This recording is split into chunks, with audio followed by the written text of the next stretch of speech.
Hello everyone, আসসালামু আলাইকুম। কেমন আছেন সবাই? আশা করি সবাই অনেক ভালো আছেন। আলহামদুলিল্লাহ, আমিও ভালো আছি।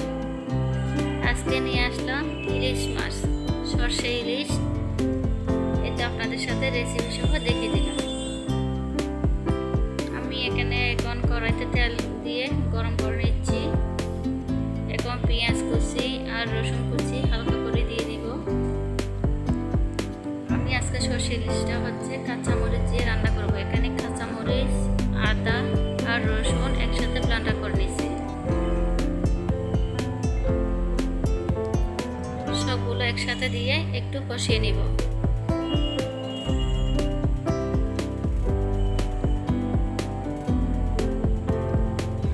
এখন দিয়ে দিচ্ছি পরিমাণ মতো হলুদের গুঁড়া আর এখন দিয়ে দিচ্ছি সরিষা বাটা।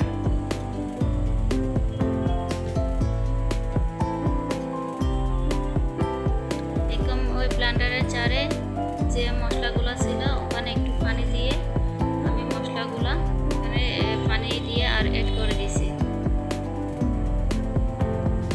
এতে এখন মশলাগুলো কষানো শেষ হয়ে গেছে। আমি এক এক করে মাছগুলো দিয়ে দিলাম।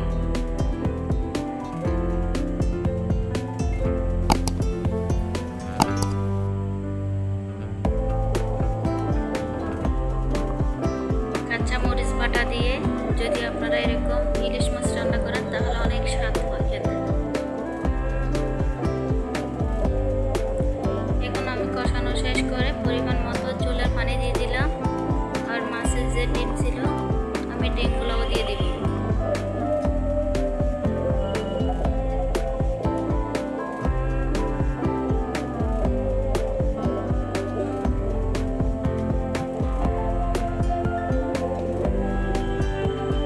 আমি এক এক উপর করে একটু ডিমগুলো দিয়ে দিয়েছি, দিয়ে একটু নাড়াচাড়া করে আবার ভালোভাবে কষিয়ে নেব।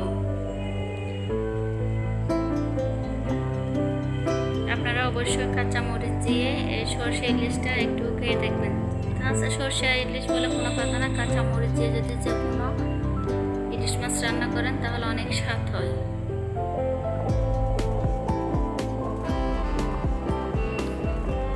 একটু আমি লবণ চেক করে নিয়েছি, কিন্তু আপনারা দেখছেন কিনা জানি না, আমি এই তরকারিতে একটু লবণ দিই নাই। এখন আমি পরিমাণ মতো লবণ দিয়ে তরকারিটা আবার ভালোভাবে কষিয়ে তারপর পরিবেশন করার পালা। এতে এখন রান্না করা ডান। এখন হচ্ছে পরিবেশন করতেছি। দেখেন মাশাআল্লাহ কত সুন্দর হয়েছে। যদি ভালো লাগে আমার রেসিপিটা অবশ্যই সাবস্ক্রাইব করে দিবেন, লাইক দিবেন আর একটা কমেন্ট করে অবশ্যই জানাবেন। আল্লাহ হাফেজ।